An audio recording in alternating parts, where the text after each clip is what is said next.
நான் ஒரு civil engineer படிச்சுட்டு வேலைக்கு போயிட்டு இருந்தேன். அந்த வேலை செய்ய முடியலைங்க. தோத்துட்டேங்க சிவில் இன்ஜினியரா. நிறைய சாமியார்கள் ஆசிரமம் நடத்துறாங்க இல்லைங்களா? அங்கெல்லாம் பார்த்துருக்கீங்களா? முதல்ல உள்ள போகும்போது அறிவில்லாம போவாங்க. உண்மையிலே எவ்வளவு பெரிய கொடுமை தெரியுங்களா? ஒரே டயலாக புதுசா பேசுற மாதிரியே கிளாஸ் நடத்தணும். 20 வருஷமா. நமக்கு கான்சியஸே நல்லா இல்லை. கான்சியஸே குழம்பி கிடக்குது. சப்கான்சியஸ்ல கோடிக்கணக்கான குப்பை இருக்கு. அங்கெல்லாம் போக முடியாது. ஒருத்தர் லவ் பண்ணிட்டு இருக்கீங்கன்னா என்னமோ ஒன்று இடிக்கும். Something wrong. ஏதோ ஒன்று தடுக்கும். என்னமோ சரியில்லையே. அப்போ சொல்லுது வேண்டாம். சொன்னா கேளுன்னு அது கெஞ்சுது. உங்கள் கணவர் வீட்டுக்குள்ள வந்தோடனே அப்பாடா வந்துட்டாரு அப்படின்னா நல்லவர். வீட்டுக்கு அப்பாடா வீட்டை விட்டு போயிட்டாருன்னா கெட்டவர். அவ்வளவுதாங்க. ரொம்பலாம் யோசிக்காதீங்க. செழிக்கட்டும் விவசாயம், சீர்படட்டும் நிர்வாகம், உலக மக்கள் முகங்களில் நிலவட்டும் புன்சிரிப்பு, வளர்க ஆன்மீகம், வாழ்க வாழ்வாங்கு. தோக்கிறது, இழக்கிறது, நஷ்டம் அடைகிறது மைனஸ் கிடையாது. இது என்னைக்கு புரியுதோ உங்களுக்கு கவலையே வராது. புரியுற மாதிரி சொல்லட்டுங்களா? நான் ஒரு சிவில் இன்ஜினியர் படிச்சுட்டு வேலைக்கு போயிட்டு இருந்தேன். அந்த வேலை செய்ய முடியலைங்க. தோத்துட்டேங்க சிவில் இன்ஜினியரா.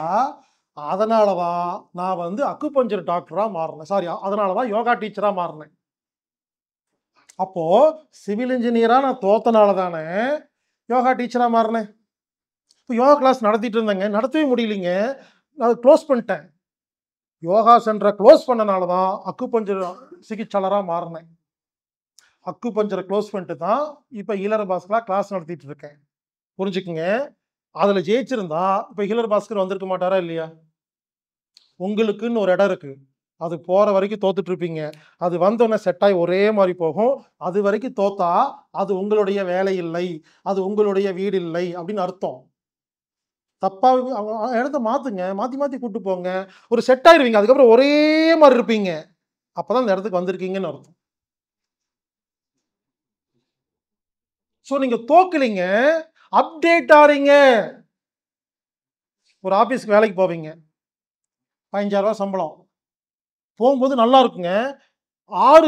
ஒரு 6 மாசம் கழிச்சு சண்டை பிடிச்சி வெளியே வருவீங்க இல்லையா? தோக்கல, அறிவு அதிகமாயிருச்சு.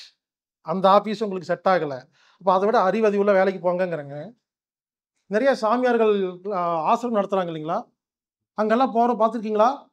முதல்ல உள்ள போகும்போது அறிவில்லாம போவாங்க. நல்லா கவனிங்க, இந்த வார்த்தை கவனிங்க. ஆசிரமங்களுக்கு உள்ள போய் அறிவில்லாம மொட்டை அடிச்சுட்டு உட்கார்ந்துட்டு சொன்ன வேலையை செஞ்சுட்டு இருப்பாங்க. 6 வருஷம் கழிச்சு அந்த ஆசிரமத்தை திட்டிட்டு வெளியே வருவாங்க. பார்த்துருக்கீங்களா? போனங்க, சரியில்லைங்க, அவன் ஃப்ராடுங்க அப்படின்ட்டு. புரிஞ்சுக்குங்க, அவரெல்லாம் ஃப்ராடு இல்லை. உனக்கு அறிவு இல்லாதவன் போயிருக்க. அறிவை கொடுத்திருக்காரு. அறிவு வந்தோன்னா வெளியே வந்துட்ட. நீ அதுக்கு அவர் தான் உதவி செஞ்சிருக்காரு. புரிஞ்சுங்களா? அது ஏன் நீங்க அங்க போயிருக்காருங்க, அறிவெல்லாம் போயிருக்காருங்க. அங்க போய் தியானம் பண்ணி யோகா பண்ணா அங்க நடக்கிற தப்பு புரிஞ்சு போச்சு. வெளியே வந்துட்டாரு. அப்ப அறிவு அதிகமாச்சா கம்மியாயிருச்சா? அப்போ ஒரு விஷயம் உங்களுக்கு நீங்க அப்டேட் ஆயிட்டு இருக்கிறனால ஏற்கனவே பண்ணதெல்லாம் தப்பா தெரியுதுங்க. அதுக்காக சந்தோஷப்படுங்கன்னு சொல்றேங்க. நம்ம அறிவு அதிகமாயிட்டே வருது. அதனால இந்த கதை மூலமா சொல்றது என்னன்னா, பிளான் போட்டா உடையும், புது பிளான் போடணும். பழைய பிளான் நினைச்சு வருத்தப்படக்கூடாது. கர்மா என்று எதையும் ஏற்றுக்கொள்ளக்கூடாது. அதை மாற்றுவதற்கு முயற்சி சாகும் வரை செய்து கொண்டே இருக்க வேண்டும். ஓடும்போது பாசிட்டிவா தான் ஓடணும். No prejudgement. ஜெயிச்சா பெருமைப்படக்கூடாது, தோத்தா வருத்தப்படக்கூடாது. எல்லாம் இறைவன். அடுத்த வேலை பார்க்க போகணும்.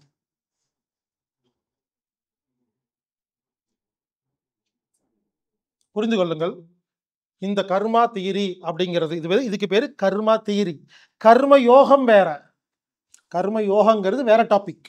இதுக்கு பேரு கர்மா தியரி, கர்மா தத்துவம். இது யூடியூப்ல இருக்கு. நான் பேசிட்டு இருக்கிறது எல்லாமே யூடியூப்ல போட்டு 20 வருஷம் ஆச்சு. எல்லாமே சில சப்ஜெக்ட் மட்டும்தான் புதுசு. நடுநாடி இதெல்லாம் புதுசு. பட் நிறைய சப்ஜெக்ட் தேஞ்சு போன ரெக்கார்டு மாதிரி இது நான் பேசுறது 20,000 தடவை இருக்கும்.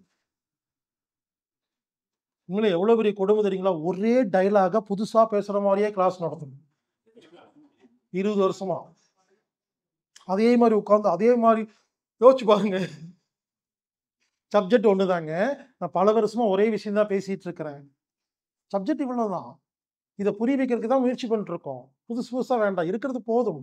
இதுவே போதுங்க.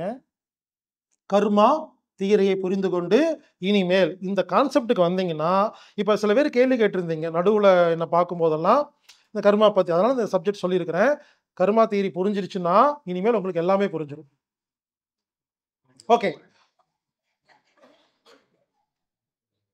சூப்பர் கான்சியஸ் மைண்டை பத்தி கொஞ்சம் பேசுங்கன்னு சொல்றாரு. நல்லா கேளுங்க, நல்ல கேள்விங்க. அதாவது சூப்பர் கான்சியஸ் மைண்டை பத்தி நான் பேசணுனே தவிர அதுக்கு எப்படி போகணும்னு சொல்லல அப்படிங்கிறதா ஒரு கேள்வி. ஒன்று சொல்லட்டுங்களா? நமக்கு கான்சியஸே நல்லா இல்லை. கான்சியஸே குழம்பி கிடக்கு. சப்கான்சியஸ்ல கோடிக்கணக்கான குப்பை இருக்கு, அங்கெல்லாம் போக முடியாது. அப்போ நீங்க என்ன பண்ணணும்? இப்ப சொல்லி கொடுத்த விஷயத்தை எல்லாம் தொடர்ந்து செய்ய செய்ய முதல்ல கான்சியஸ் கிளியர் ஆகும். அப்புறம் தான் சப்கான்சியஸ் போகும். சப்கான்சியஸ்ல எந்த ஒரு பதிவு இல்லைன்னா டைரக்டா நீங்க சூப்பர் கான்சியஸ் மைண்ட்ல தான் இருப்பீங்க. இனிமேலுங்க ரொம்ப சிம்பிள்ங்க. இனிமேல் நீங்க உங்களை மீறி ஒரு எண்ணம் வந்தா மரியாதை கொடுங்க. திரும்ப திரும்ப சொல்றேன். திடீர்னு தோணுங்க, ஒண்ணு இல்லைங்க, உட்காந்துட்டே இருப்பீங்க. திடீர்னு உங்க ஃப்ரெண்டு ஒருத்தர் ஞாபகத்துக்கு வருவாரு.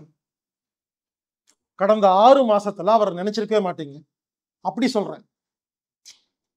இதுக்கு எப்படி புரிஞ்சுக்கிறதுன்னு சொல்றேன். சம்பந்தம் இல்லாம ஒருத்தர் ஞாபகம் வருவாரு. அப்ப என்ன தெரியுமா அர்த்தம்? உடனே அவருக்கு ஃபோன் பண்ணணும்னு அர்த்தம். ஃபோன் பண்ணி பாருங்களேன், மச்சான் இப்ப தாண்டா உன்னை கூப்பிடணும்னு நினைச்சேன் பாரு. இதான் சூப்பர் கான்சியஸ் மைண்ட். சம்பந்தமே இல்லாம வருங்க, தோணுங்க, அதை பண்ணுங்கிறங்க. அவ்வளவுதான். அது முதல்லயே சொல்லும். ஃபார் எக்ஸாம்பிள், ஒருத்தர் லவ் பண்ணிட்டு இருக்கீங்கன்னா என்னமோ ஒண்ணு இடிக்கும், சம்திங் ராங், ஏதோ ஒண்ணு தடுக்கும், என்னமோ சரியில்லையே. அப்ப சொல்லுது வேண்டாம், சொன்னா கேளுன்னு அது கெஞ்சுது. அதை மீறி பண்ணீங்கன்னா 15 வருஷம் வாழ்க்கை வேஸ்ட். ஒரு பிசினஸ் பார்ட்னர் என்னமோ ஒன்று இடிக்கும், ஒரு முழு மனசா இருக்காது, இல்லை என்னமோ அவர் என்னமோ சரியில்லாத மாதிரி தெரியுது, அப்போ நிறுத்துங்கிறேங்க. புரிஞ்சுக்குங்க, முழு மனசா உள்ள இருந்து வந்தா மட்டும் இருக்கா, இல்லை சும்மா இருங்கன்னு சொல்றேன். டைம் வேஸ்ட் பண்ணாதீங்கிறேன். நான் என்ன பண்ணுவேன் தெரியுங்களா? வெளிநாட்டிலேருந்து எனக்கு ஃபோன் பண்ணுவாங்க இல்லையா, நிறைய பேர் ஃபோன் பண்ணுவாங்க, நிறைய ப்ரோக்ராம் கேட்பாங்க. ஃபோன் பேசும்போதே பேசி வச்ச உடனே எனக்கு என்னமோ என்னமோ டிஸ்டர்பன்ஸாக இருக்குங்க, அவங்களுக்கு டேட் கொடுக்க மாட்டேன். சரிங்க பிஸியாக இருக்குங்கன்றவேன். ஒரு சில பேர் ஃபோன் பண்ண அடுத்த நிமிஷம் சரின்றவங்க. அதான் உள்ள ஃபீல் தான் முக்கியங்கிறாங்க. அதான் மறுபடியும் சொல்றேங்க, ஈஸியாக இருந்தா கரெக்ட், அன்ஈஸியாக இருந்தா ராங், அவ்வளோதான். அப்போ குறி சொல்றவங்க என்ன பண்ணுவாங்க? நீங்க கேட்குறீங்க இல்லையா, அவங்க என்ன பண்ணுவாங்க, இப்போ பாது அப்படிம்பாங்க இல்லைங்களா, ஒரு கணக்கு வச்சிருக்காங்க. அது நீங்க சொல்லும்போது அவங்களுக்கு என்ன ஃபீல் பண்ணுதுன்னு பார்ப்பாங்க. கருக்குன்றது தான் வேண்டாங்க கெட்டதுன்றவாங்க. நல்லது, அவ்வளோதாங்க. ரொம்ப சிம்பிளா சொல்றேங்க. யார்கிட்டயாவது பேசும்பொழுது, யார்கிட்ட பக்கத்துல போகும்போது, யாராவது இருக்கும் பொழுது நீங்க ஃபீல் குட்னா நல்லதுங்க, இவ்வளவுதாங்க. உங்கள் கணவர் வீட்டுக்குள்ள வந்தோடனே அப்பாடா வந்துட்டாரு அப்படின்னா நல்லவர். அப்பாடா வீட்டு விட்டு போயிட்டாருன்னா கெட்டவர், அவ்வளவுதாங்க. ரொம்ப எல்லாம் யோசிக்காதீங்க. ரொம்ப யோசிக்கிறீங்க. ஒருத்தர் கூட இருந்தா நீங்க குட்டா ஃபீல் பண்ணா அவர் நல்லவருங்க, அவ்வளவுதாங்க. புரிஞ்சுங்களா? ரொம்ப சிம்பிள்ங்க. ரொம்பலாம் யோசிக்க வேண்டாங்க. உங்களுக்கு உள்ள இன்னர் சொல்லுங்க. அதான் சூப்பர் சொல்லுங்க. சொல்லிட்டே இருக்குங்க. அது நல்லா ஃபீல் பண்ணா நீங்க பண்ற காரியம் நல்லா நடக்கும்.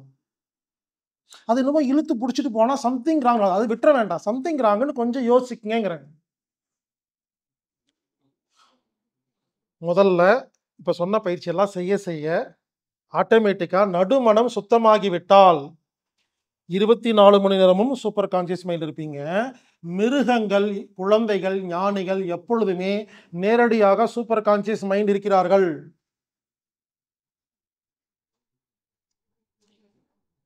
நிலச்சரிவு, நிலநடுக்கம் வருவதற்கு முன் நாய்க்கும் கோழிக்கும் ஆடுக்கும் தெரிந்துவிடும், மனிதனுக்கு மட்டும்தான் தெரியாது. அதெல்லாம் சூப்பர் கான்சியஸ் மைண்ட்ல இருக்கு. உங்க வீட்டுல இருக்க மாடு கத்திக்கிட்டே இருக்கும் 1 hour, அதுக்கப்புறம் தான் நிலச்சரி வரும், அப்புறம் தான் பூகம்பம் வரும், அப்புறம் தான் சுனாமி வரும். நம்ம தான் கட்டி வச்சு சாகடிக்கிறோம். கழட்டி வச்சுன்னா ஓடி போயிருக்குது.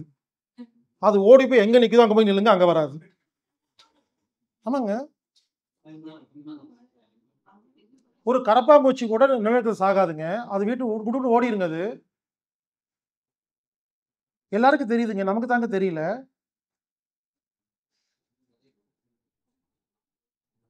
மிருகங்கள்லாம் சுனாமி வருதுன்னா உடனே அங்கிருந்து நகர ஆரம்பிக்கும், ஒரு இடத்துல நிக்கும். அது வரைக்கும் தான் சுனாமி வருங்க. இது வந்து உண்மையா நடந்த சம்பவங்க. கடல்ல கூட மீன் கூட அங்கிருந்து வேற ஏரியாக்கு போகுதாமா. இப்ப ரிசர்ச் எப்படி பண்றாங்கன்னா, மிருகங்கள் மூவ் பண்றத வச்சு தான் அங்க என்னவோ நடக்க போகுதுன்னு கண்டுபிடிச்சிட்டு இருக்காங்க இப்போ. எல்லாமே கடலுக்கு உள்ள வெளியே எல்லாமே. அதாங்க அவங்களுக்கு தெரியும். அவங்க சூப்பர் கான்ஷியஸ் மைண்ட்ல இருக்கிறாங்கங்க. அவங்களுக்கெல்லாம் ஒண்ணும் தெரியாதுங்க. என்னமோ அன்ஈஸியா இருக்குங்க. நகருங்க. ஈஸியா தான் நிப்பாங்க. இவ்வளவுதாங்க விஷயங்க. கொஞ்ச நாளுக்கு அப்புறம் உங்களுக்கு வந்துரும். ஆட்டோமேட்டிக்கா உங்களுக்கே அந்த ஃபீல் வருங்க. அதாவதுங்க நம்மள நடத்தி செல்றது சூப்பர் கான்ஷியஸ் மைண்ட் தான். ஆனா, நமது நடுமனதில் நெறைய குப்பை இருக்கிறனால, அத நடக்க விட மாட்டேங்கிறோம். இது இழுத்துட்டு போயிட்டு இருக்கு. இத கிளீன் பண்ணிட்டா, அப்புறம் நடக்கிறது தானா நடக்கும்.